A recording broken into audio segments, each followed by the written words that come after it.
Hello, my podcast people, and thank you for joining me for yet another episode of my favorite podcast. It literally is my favorite podcast. I love recording this thing. Thank you for listening to this thing. Let's hop right on in. Today we're talking about why I stopped offering discovery calls. I am very passionate about this. If you're watching, you can see. If you're listening, you can hear. This episode will drop on Monday, June 26th, and this is a little bit of a tangent, but it'll drop on Monday 26th, and I hope you're having a great June. June is almost over, so I'm just hoping you had a great June. I haven't talked about the weather much. It's been the same. It's June gloom. It's to be expected. People are a little upset about it, but guess what? It's supposed to be like this.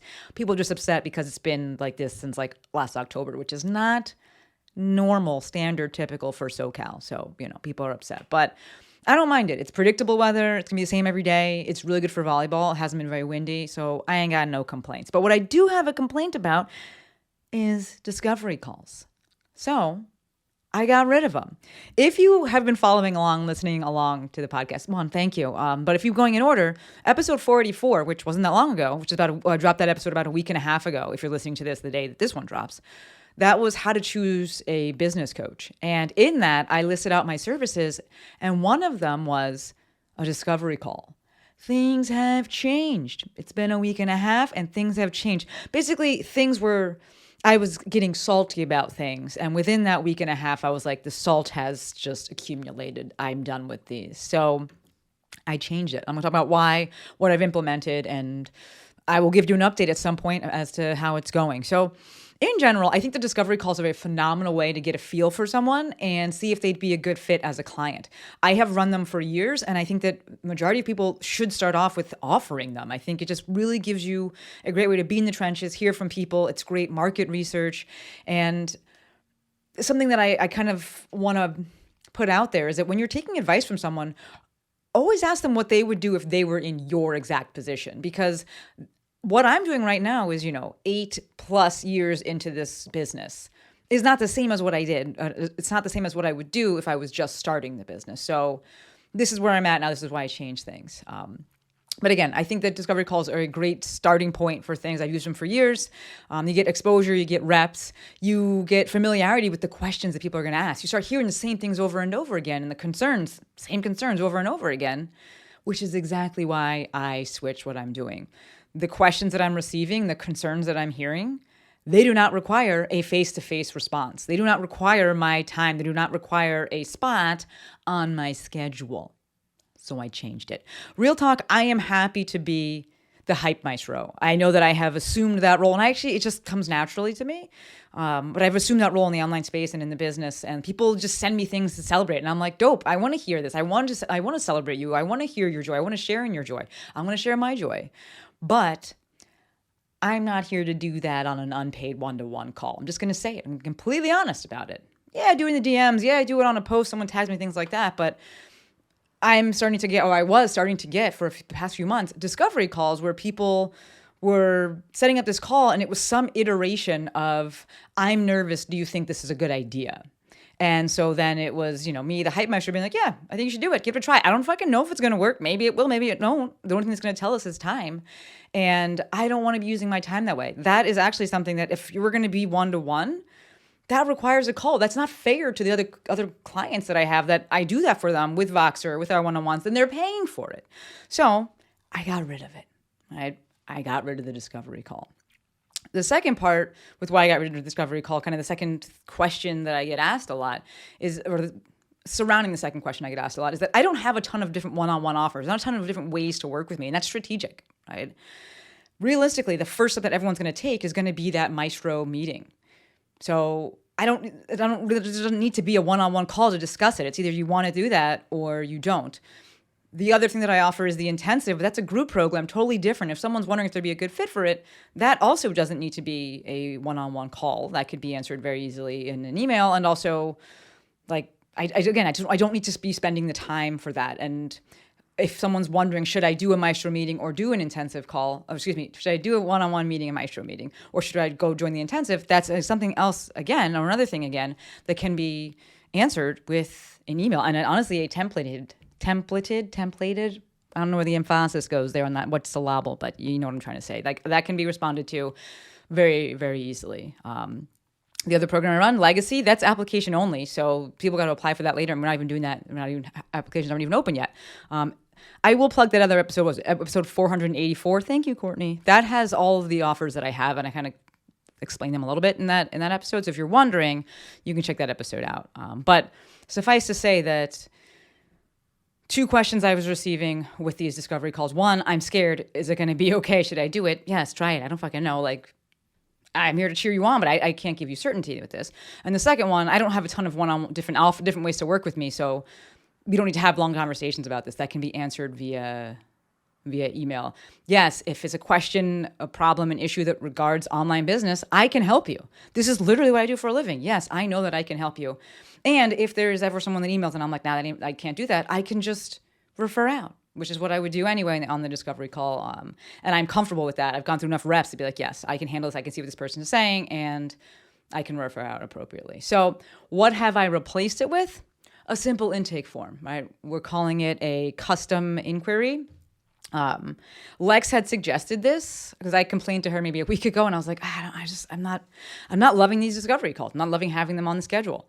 And Lex had suggested it then, and I was just like, I don't know. And I had to sit with it. And I am a big fan of the mantra, wait until you hate it. Because as soon as you hate it, you're like, I'm going to switch it. I'm going to change it. I'm going to do something differently. And literally, I changed it in a few hours. I was just like, I don't want to do it. I'm done with these. So I think I had like 3 in one day. And I was just like, yeah, I'm grateful to have them. But they're not converting into one-on-one clients, which is, like, isn't the end of the world. But at the same time, like, this is time I could be playing volleyball. It's not even like, oh, I could be making tons of money. Like, I could be outside. These things add up. And I was just like, I don't want to be doing this. Honestly, I want to help people, but not in this capacity. So I made the changes in literally a few hours, and now it is a custom intake form.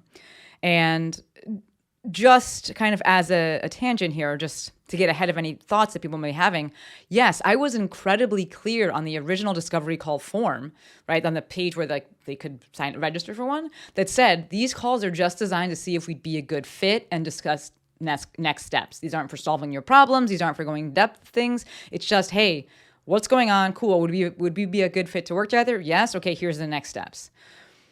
I was seeing this kind of go off the rails a little bit because folks came in really well-intentioned being like, okay, I'm going to ask Maestro if this is a good idea. And if it is a good idea, then we're going to work together.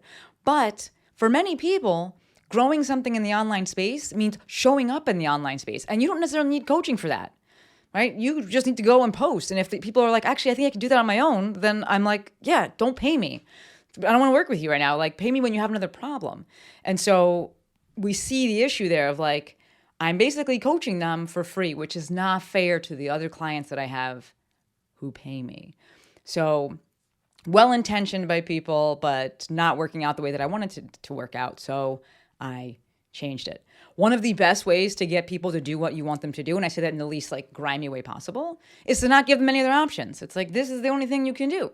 So now the only option people have is to submit a question, and then I can respond on my own time. Or, if because Lex takes care of things as well. I'm giving you like, there's no secrets here in this business. It's not like I have 75 people working for me.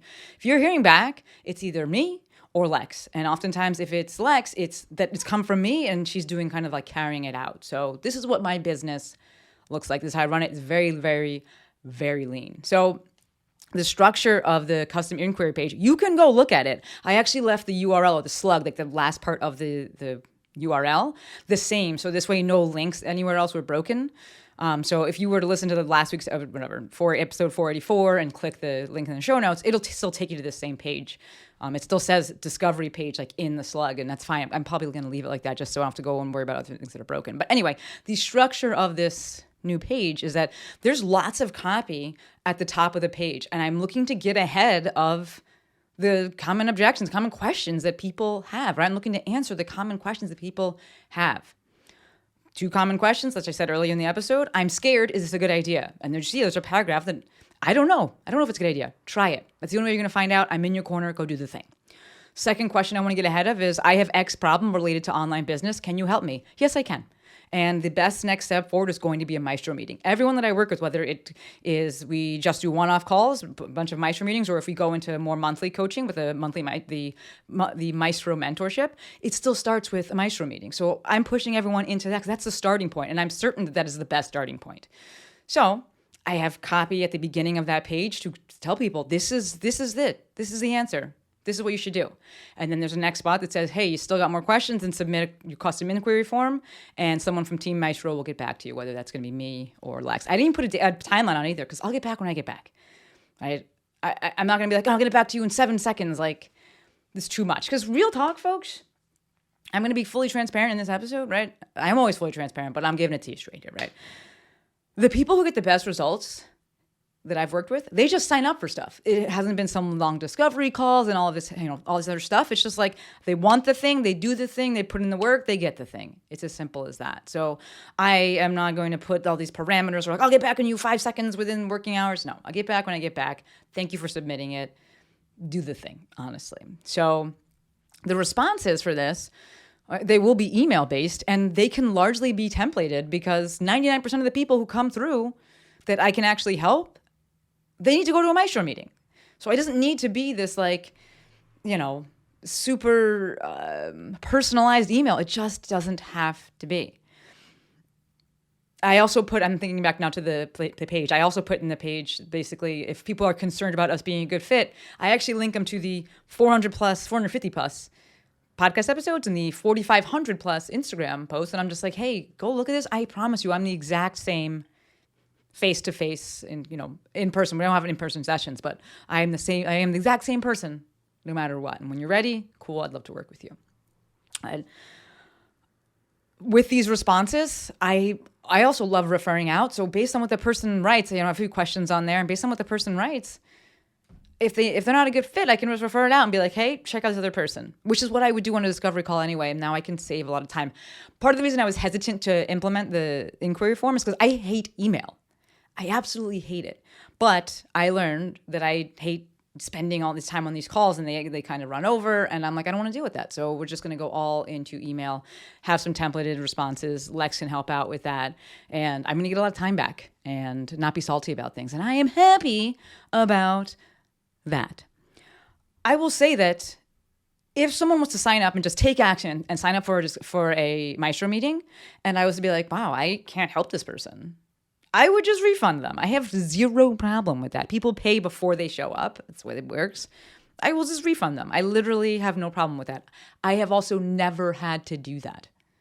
I've done hundreds of Maestro calls. Maestro meetings rather. I have no problem refunding someone if it wasn't a good fit. But those people that just sign up and there's no discovery call for me to kind of vet them, they're action takers, which means I know I can help them. I know there's something that they're bringing to the table, and they know that there's something bringing to the table that I can help them with. And it's been the case every single time. So I realize, as I was outlining this episode, that it may feel kind of like a champagne problem, as I know there's folks out there, depending on where you're at in your business. Some folks are in the early stages and they're just trying to get people to even sign up for discovery calls. Other people are maybe dealing with the issue of people not showing up for discovery calls. I get it. But a champagne problem is still a problem, and I am 100% the person that wants to solve problems and will solve problems, very action-oriented, solution-oriented, and so I solve my problem.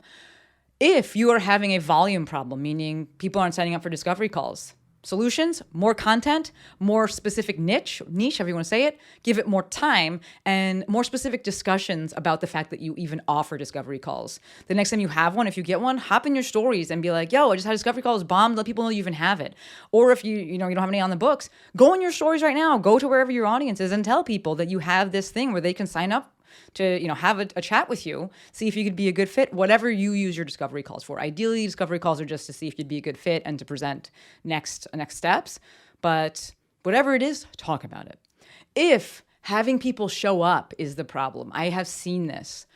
I can count on one hand. I think it's happened twice where there was a no-show for a discovery call. And I've had lots of them. What I would suggest is putting a price on it. And if they want a discovery call, they have to put a price. It can be refundable. It can go towards whatever you sign up for, whatever. But make sure they get some skin in the game, and then they'll show up, right? So I will keep you all posted as to how it goes. We actually got one inquiry as I was setting it up. I have a WordPress website, and so I had to do some Gravity Form stuff and some integration stuff and just testing, and it worked out. It's all good. But I got an inquiry as it was setting up, and I was like, oh, is this spam? No, it was actually an actual inquiry. So I'll let you know. That person has yet to book. I actually had Lex write them back. I made the template response. Lex wrote them back, and that person has yet to book, and I'm fine with that. I'm not here to chase people. I'm not here to convince people. I said it earlier, the people who have always gotten the best results who I work with, they don't come from discovery calls. If there's anything wrong with it, if you listen to this, you're like, but I did a discovery call. That's cool. That's not a dig on you. But if I look at the people that have done the best, like they just do the thing. They sign up, they do the thing, they take action, and we move on. So, I think I can think of one case right now something that I'm working with, but it made sense because he didn't do a Maestro meeting first. We went right into monthly coaching, which is very, very rare, but I know him, so it made sense. In general, people just sign up. Right? So I'm not here to convince people. I'm not like, oh, where's that guy? Why didn't he sign up for things? Right? I say this all the time. Right? This is what I want. If you're starting a business, I want you to have other forms of income so that you're not like, I need this thing to work. If it doesn't work, I'm like chasing people and I'm dead and I'm so thirsty. Right? We don't want that. Be hungry. We don't want you to be thirsty though. Right? So if you're going to switch to something like this, yes, you got to be okay with kind of a feeling of less control over the situation. Right? Even though the control is just it's fake. But this feeling that you may have because you may feel like, oh, I got less control of the situation because I'm not on the phone with them. I can't directly sell them. I don't need this call to directly sell them. Like I sell a $7,500 product with Jill and we have no discovery calls and no sales calls, right? If people really need some, we'll do it. But like that's not part of our standard approach to selling it. So I'm confident in how this will go. And again, it's because where I'm at in business and how many of these I've done and how many clients I've gone through and, where I'm at in the space. So again, it's not something I would do if I'm first starting out. Though it's not wrong to try if you're first starting out, but there's so much value in getting all the reps and hearing all the questions and being like, yeah, I can answer these things and I can get people the outcome and I know what the solution is that they need and I can direct them that way and I don't need this like face-to-face interaction, right? So I do believe, I'm certain it's going to give me more time. I can still send out like the link to a discovery call if I'm like, actually, I want to talk to this person. I can still do that. I probably won't, but I can still do that. I'm not salty about it, and I'm stoked. I'm excited to see what happens. So I will keep you all posted. We'll do a little, follow-up episode about this. But before I end this episode, I want to read a review. We're at like 249 or 39. We're at a 9 at the end. And y'all are amazing. Who wants to tap it over, roll it over? But I'm gonna read one of the actual ones from Apple, and I'm gonna read it it's from Micah. I've been talking a lot about Micah, and I was like, let me read this review. First review that I'm gonna read. Micah said, Dr. Shante brings the good, hard, and easy truths to the table. I love listening to this podcast when I am wanting a pick-me-up or some inspiration. Their voice immediately brings me into another, more positive state of being. Micah, you're the shit. You're the best. I love these reviews, folks. I've been saying in the episodes, yes, if you want to leave one, I would love it. I don't know if it helps the podcast get found, but like podcasting can be a very unidirectional thing. You're just talking into this camera, or if you don't have video, you're just talking to the screen, and it can be lonely. This is awesome when I get to hear directly from you and read this. And I love the shares. I love this. You can communicate with me and connect with me on Instagram. You text me. What's the number? 310-737-2345. I love it. I love it. All of it. The support. So thank you. I think I'm going to start reading these. I saw it on John and Alex's podcast. And I was like, I'm going to do that too, because I like it and I want to shout y'all out. So thank you for that. Thank you for listening to this episode. I will keep y'all posted on what happens with the custom inquiry forms and how that goes. And that's all I got for you. As always, endlessly appreciative for every single one of you. Until next time, friends, Maestro out.